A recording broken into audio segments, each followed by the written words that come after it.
بسم اللہ الرحمن الرحیم۔ ناظرین السلام علیکم، میں ہوں آپ کا میزبان صاحب شاکر وفاق دارالحکومت اسلام آباد سے۔ کچھ تازہ ترین خبریں۔ ایک تو ڈاکٹر عامر لیاقت حسین صاحب کی موت، وہ ایک موضوع بحث ہے اس وقت، کیونکہ ڈاکٹر عامر لیاقت حسین ایک نامور شخصیت تھے، ایک ورسٹائل قسم کے انسان تھے، اور اب ان کی ڈیتھ کے بارے میں پچھلے ایک دو بلکہ 4-6 ہفتے ان کے کیسے گزرے، اور وہ کن کن لوگوں کے ساتھ رابطے میں تھے، اور وہ کس حالت میں تھے، اور بالکل ایک کہنا چاہیے ینگ آدمی اچانک آنن فانن اتنا ڈپریس کیوں ہوا کہ وہ آئسولیشن میں چلا گیا، ملک چھوڑنے کی باتیں کر رہا تھا، اور ملک چھوڑتے چھوڑتے وہ دنیا سے رخصت ہو گیا، ڈاکٹر عامر لیاقت حسین۔ اب کچھ کافی چیزیں ان کی موت کے بارے میں آ رہی ہیں کہ ان کی وفات کیسے ہوئی، یہ وفات ہے یا پھر نیچرل طبعی موت ہے، یا پھر ایسا ماحول پیدا کر دیا گیا کہ اس کے علاوہ وہ اس حد تک گھٹن میں اور ڈپریس اور سٹریس میں چلے گئے کہ دنیا سے رخصت ہو گئے۔ کچھ چیزیں ہیں جو ابتدائی طور پہ آئی ہیں۔ ایک تو ڈاکٹر عامر لیاقت حسین 71 میں پیدا ہوئے تھی، 5 جولائی 1971، اس طریقے سے ان کی عمر تقریباً 51 ایئرس کے قریب ہے، 51 سال بھی ابھی پورے نہیں ہوئے، اور ابھی جولائی میں انہوں نے 51 برس کا ہونا، تو آپ کہہ لیں کہ 50 سال کی عمر ان کی تھی، اور انہوں نے اس 50 سالوں میں ٹی وی، ان کے والد صاحب جو تھے وہ متحدہ قومی موومنٹ کے بانی ارکان میں سے تھے، اور ان کا تعلق بھی ایم کیو ایم کے ساتھ تھا،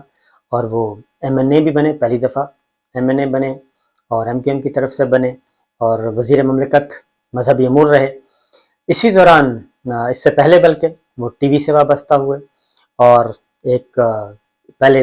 دینی پروگرام، پھر ہر طرح کے پروگرام کیے، اور ایک ورسٹائل قسم کے اینکر پرسن بن گئے، اور ساتھ ساتھ بہرحال وہ ایک رنگین مزاج تھے۔ زندگی رنگین مزاج اس اعتبار سے کہ انہوں نے ایک سے زیادہ شادیاں کی، اور اسی دوران آخری جو شادی تھی وہ ان کے لیے ایک وبال جان بن گئی۔ اس سے پہلے مختلف وہ سوشل میڈیا پہ، ڈیجیٹل میڈیا پہ ان رہے، اور بہت ہی ٹویٹر پہ بہت زیادہ اپنے آپ کو ایکٹیو رکھا، پھر ایم کیو ایم کو چھوڑ کے پاکستان تحریک انصاف جوائن کی، پاکستان تحریک انصاف سے رکن قومی اسمبلی بنے، بہت زیادہ بولنے والے تھے، دبنگ تھے، عمران خان صاحب سے بھی اختلاف کیا اور ان کو بھی چیلنج کرتے رہے، اور یہ آخری دنوں میں ان کی جو شادی ہوئی تو وہ شادی جو ہے ان کے لیے ایک مصیبت بن گئی، اور وہیں سے ان کا جو ڈکلائن ہے وہ شروع ہوا، اور وہ مسلسل ڈپریس ہوتے گئے، سٹریس میں چلے گئے، اور کچھ عرصہ سے وہ بالکل اپنے آپ کو انہوں نے کٹ آف کیا ہوا تھا۔ اس دوران جو کچھ چیزیں، پہلے تو یہ بتا دوں کہ کچھ چیزیں جو ان کی اس اچانک اور موت کی وجہ سے ہمارے سامنے آتی ہیں، ایک تو یہ ہے کہ انسان پہلے تو ان کی وصیت سن لیں۔ وصیت ان کی کچھ عرصہ پہلے سے وہ یہ کہہ رہے تھے، اور ان کے ٹویٹس بھی تھے جس میں اندازہ تھا کہ وہ بہت زیادہ ڈپریس ہیں۔ تو رمضان چھیپا صاحب ہیں، انہوں نے بتایا کہ ایک مہینہ پہلے بھی ان سے جب بات ہوئی تو انہوں نے کہا کہ جی میری آپ نے غسل بھی آپ نے دینا ہے، تدفین بھی آپ نے کرنی ہے، سب کچھ آپ نے کرنا ہے، تو یہ سارے بندوبست آپ نے کرنے ہیں، یہ رمضان چھیپا صاحب نے بتایا۔ اور اسی طریقے سے وہ تھوڑے سے اچاٹ تھے دنیا سے، اپنے دوستوں کے ساتھ جو بہت زیادہ کلوز تھے ان کے ساتھ بھی رابطے میں۔ کچھ عرصہ پہلے مجھے بھی ان کے واٹس ایپ آئے، اور وہ ان واٹس ایپ میں بھی ہیلو ہائے تھی، اور کچھ تھوڑا سا جو زندگی گزر رہی تھی ان کی اس کے بارے میں بھی، اور جو پولیٹیکل سچویشن ہے خاص طور پہ اس کے بارے میں بھی انہوں نے کچھ 2-4 میسج مجھے بھی کیے تھے، رابطے میں تھے، ایسا نہیں ہے، بہت اچھا تعلق تھا ان کے ساتھ، لیکن ظاہر اختلاف آپ کا ہو سکتا ہے، کسی سے بھی ہو سکتا ہے۔ وہ یک وقت ایک دینی اسکالر کے طور پہ بھی جانے جاتے تھے، اور انہوں نے مذہبی پروگرام بھی کیے، انہوں نے شوبز کے پروگرام بھی کیے، ہر طرح کے کیے، اور بہت ہی دلچسپ شخصیت کے مالک تھے، اور وہ ناگن ڈانس جو ہے وہ بھی کر لیتے تھے، سب کچھ کرتے تھے، اور ان کی چیزیں بہت زیادہ وائرل ہوتی تھیں سوشل میڈیا پہ، تو ان کے ہر طرح کے فالوورز بہت تھے ان کے، اور ایک زمانہ تھا کہ وہ خاص طور پہ جو مذہبی پروگرام ہے، رمضان ٹرانسمیشن ہے، اور اس طرح کی مارننگ شوز ہیں، اس کے لیے وہ ہاٹ کیک کے طور پہ جانے جاتے تھے، اور ہر ٹی وی چینل کی خواہش ہوتی تھی کہ ڈاکٹر عامر لیاقت ان سے وابستہ ہو جائیں. خواتین میں بہت زیادہ مقبول تھے، ان کی ادھر بھی فالوئنگ تھی، لیکن آخری پھر ان کی ایک جو آخری ان کی ہوئی شادی وہ بہت زیادہ ان کے لیے ٹریجڈی ثابت ہوئی، اور وہیں سے سلسلہ شروع ہوا. پھر ایک اور چیز بھی، جو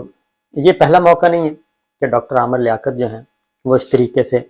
گئے ہوں. ان کی ایک متنازع ویڈیو، میں یہ کہوں گا کہ اس کے بعد جو ڈکلائن ہے، یکدم ڈکلائن وہیں سے ہوا. اور یہ جب سے سوشل میڈیا آیا ہے، اور یہ جب سے ہمارے پاس یہ اسمارٹ فونز آئے ہیں، انہوں نے تو ہماری سوسائٹی کا بیڑا غرق کر دیا ہے، اور اس کا اتنا مس یوز ہو رہا ہے کہ ہم تصور بھی نہیں کر سکتے. اور سوشل میڈیا پہ اتنی چیزیں خوفناک اور بھیانک قسم کی موجود ہیں کہ خدا کی پناہ. اور ہم اویئرنیس ہے نہیں، ایجوکیشن ہے نہیں، اور ایون یہ بیماری جو ہے ویڈیو بنانے کی، یہ دیہاتوں تک پہنچ چکی ہے. یعنی کہ کسی کے پاس کوئی اور چیز ہو نہ ہو، فون ضرور ہونا چاہیے، اور فون سے یہ ویڈیو والا کام جو ہے یہ، اور کئی دفعہ لوگ پکڑے بھی جا چکے ہیں، لیکن یہ اس حد تک زیادہ ہے. پچھلے دنوں بھی اسلام آباد میں بھی واقعہ ہوا، وہاں پہ بھی ویڈیو بنائی گئی اور ان کو سزا ہوئی. اور اس طریقے سے اس سے پہلے بھی آ چکی ہے. ایون بہت ایک دو بیوروکریٹ جو اچھے خاصے جو ہیں سول سروس کے لوگ، وہ جیل جا چکے ہیں اسی چکر میں کہ وہ اپنی ویڈیوز، اپنی فیملی کی ویڈیوز جو ہیں وہ بناتے رہے، اور اس کے بعد پھر یہ بلیک میلنگ کا سلسلہ شروع ہو جاتا ہے. یہ اس بارے میں میرا خیال ہے کہ بہت زیادہ پھر ارشد ملک صاحب جج تھے احتساب عدالت کے، ان کے ساتھ بھی یہی ہوا کہ ان کی بھی متنازع ویڈیوز آئی. اللہ تعالیٰ ان کو جنت میں جگہ دے. اور اس طریقے سے وہ بھی انہی ویڈیوز کے ہاتھوں مبینہ طور پہ صحیح تھی غلط تھیں ایک سائڈ پہ رکھ دیں، اور ان کے اس وجہ سے وہ ہوئے. اور یہ جو ویڈیوز بنانے کا جو ہے، یہ اس وقت اتنا وہ بن چکی ہے بیماری، گھناؤنا ایک دھندا بن چکا ہے. اور اس میں صرف یہی نہیں ہے کہ اس میں کوئی لے مین، میں کہتا ہوں دیہاتوں میں بھی یہ چیز پہنچ چکی ہے، اور اشرافیہ میں بھی ہے، اور پولیٹیکل اشرافیہ، نان پولیٹیکل اشرافیہ، جو بھی سپر ایلیٹ تک یہ چیزیں پہنچ چکی ہیں. اور یہ ریاستی معاملات میں بھی یہ ویڈیوز کا جو دھندا ہے یہ بہت زیادہ پہنچ چکا ہے. اور اس کے بعد پھر بلیک میل بھی کیا جاتا ہے، پھر دھمکیاں بھی دی جاتی ہیں کہ آپ کی وہ ویڈیو، آپ کی وہ ویڈیو، اس طرح سے بتایا جاتا ہے کہ سوئمنگ پول کو فلانا پول، یہ وہ، یہ ساری چیزیں جو ہیں یہ اس میں میرا خیال ہے ڈاکٹر عامر لیاقت کی موت بھی اسی ڈپریشن کی وجہ سے ہوئی، اور جج ارشد ملک صاحب بھی اسی کی وجہ سے گئے. اور بے شمار لوگ ہیں جو کہ بالکل پی جاتے ہیں. اور اس گھناؤنے جرم کی وجہ سے ہمارے معاشرے میں کتنے بچے، بچیاں اور میل حضرات جو ہیں وہ کس حد تک بلیک میل ہو رہے ہوتے ہیں، اور وہ بلیک میل ہونے کے ناطے کیا کیا کن کن مجبوریوں کے تحت کیا کیا مزید جرم کر رہے ہوتے ہیں یا کروائے جاتے ہوں. یہ ساری چیزیں ہیں. تو اس میں میرا خیال ہے کہ ڈاکٹر عامر لیاقت کے جس طریقے سے وہ دھواں بھرا ہوا تھا، پھر یہ کہ سانس آ رہے تھے، اور ان کو ہاسپٹل لے جایا گیا، پہلے ایک ہاسپٹل لے جایا جا رہا تھا، پھر اطلاع آئی کہ ان کو آغا خان لے کے جائیں، پھر آغا خان لے کے گئے. پچھلے دنوں ان کے کچھ ٹیسٹ بھی ہو رہے تھے، اور یہ ساری چیزیں ہیں. پھر ظاہر ہے جب انسان ایک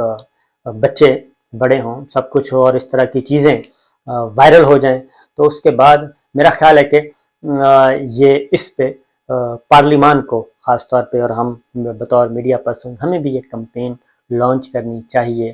باقاعدہ طور پہ. اس پہ لیجسلیشن ہونی چاہیے، کم از کم ناقابل ضمانت یہ ہونا چاہیے جرم، اور اس کی ضمانت بھی نہیں ہونی چاہیے. اور جو بھی ویڈیو بنائے اور جو کسی کو بتائے کہ جناب یہ ویڈیو ہے، اور اس کو بلیک میل کرے اور اس کے بعد وائرل کرے یا شو کرے یا پھیلائے، تو میرا خیال ہے اس پہ کم از کم سزا جو ہے وہ سزائے موت ہونی چاہیے، عمر قید ہونی چاہیے، اور یہ گھناؤنا جرم قرار دینا چاہیے. یہ والا، یہ خواہ ریاستی سطح پہ کیا جائے، غیر ریاستی سطح پہ کیا جائے، یہ اداروں کو بھی اختیار نہیں ہونا چاہیے، کسی بھی قسم کے اداروں کو بھی اختیار نہیں ہونا چاہیے، اور نہ ہی کسی پرائیویٹ پرسن کو یہ اختیار ہونا چاہیے. اور یہ ایسا جرم بنا دیا جائے کہ دوبارہ یہ کام نہ ہو. کیونکہ ہوتا یہ ہے کہ سزائیں ہوتی نہیں ہیں، اور خاص طور پہ اور اس کے لیے سپیڈی ٹرائل ہونا چاہیے. اس میں چیف جسٹس آف پاکستان اور 5 چیف جسٹس صاحبان جو ہیں ان کو بھی اس پہ نوٹس لینا چاہیے ساری چیزوں پہ. یہ جو ہم سنتے رہتے ہیں کہ جناب آج اس کی ویڈیو، آج اس کی ویڈیو، اس کی ویڈیو اس کے پاس ہے، اس کی ویڈیو اس کے پاس ہے، یہ سارا دھندا جو ہے گھناؤنا دھندا یہ ختم ہونا چاہیے. اس کی وجہ یہ کہ پتہ نہیں کتنی جانیں یہ مزید لے گا، کتنے لوگوں کو یہ ڈپریس کرے گا. اور یہ جب آپ کسی کا ایک سیکنڈ کا بھی کلپ جو ہے وہ جب آپ وائرل کرتے ہیں تو وہ صرف ایک بندے کا مسئلہ نہیں ہوتا، اس کے پیچھے اس کے خاندان ہوتے ہیں، خاندانوں کے خاندان ہوتے ہیں، اور سب کے سب اس کرب میں مبتلا ہوتے ہیں. تو آپ خود سوچ لیجئے کہ کتنا کرب انسان، اللہ تعالیٰ ہر کسی کو بچائے. جب اللہ تعالیٰ کہتے ہیں کہ پرائیویٹ لائف جو ہے وہ پرائیویٹ لائف ہے، میرے اور بندے کے درمیان ہے، تو پھر ان میں انسانوں کو گھسنے کی ضرورت یا گھسنے کی اجازت یا گھسنے کا اختیار نہیں ہونا چاہیے. تو یہ تو ہے ڈاکٹر عامر لیاقت کا جو پورا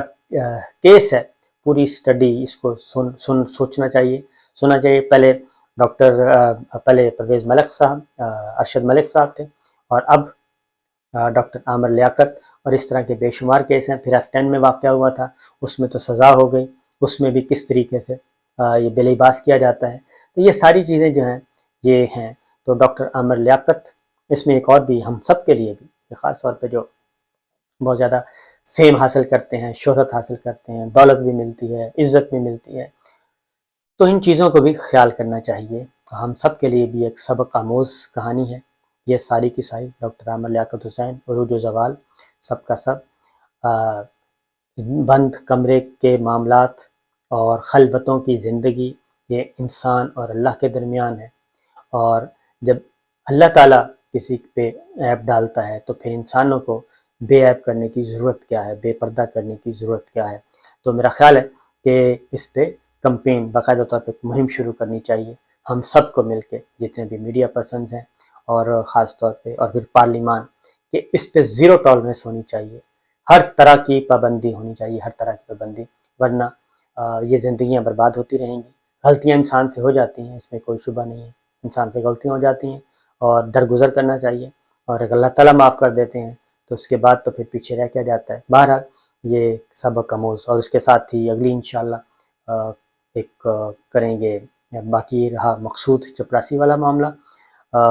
اس پہ وزیر اعظم عمران خان نے بھی تحقیقات کا مطالبہ کیا ہے، ڈاکٹر رضوان کا بھی اور مقصود کا بھی، کیونکہ مقصود کا جو معاملہ ہے جی وہ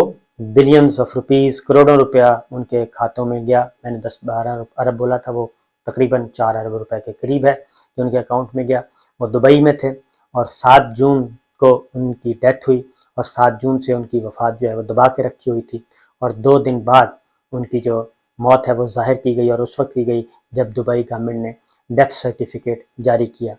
تو میرا خیال ہے کہ یہ سب کچھ جو کچھ ہو رہا ہے، اور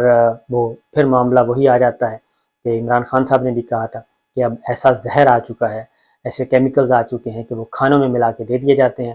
اور وہ روٹین کا انسان سمجھ کے کھا رہا ہوتا ہے، لیکن ان فیکٹ وہ اندر ہی اندر انسان کو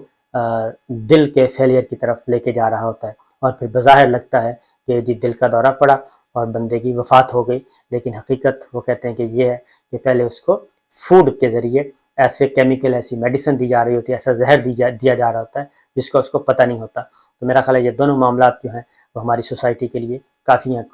آنکھیں کھولنے کے لیے. اور ڈاکٹر عامر لیاقت حسین کے بھی جو عزیز و اقارب بتا رہے ہیں ان کی آخری زندگی، اور بالکل سوشل میڈیا کا جس طریقے سے ہم غلط استعمال کر رہے ہیں، خدا کی پناہ، اللہ تعالی ہم سب کو معاف کرے. اجازت دیجیے، اللہ حافظ.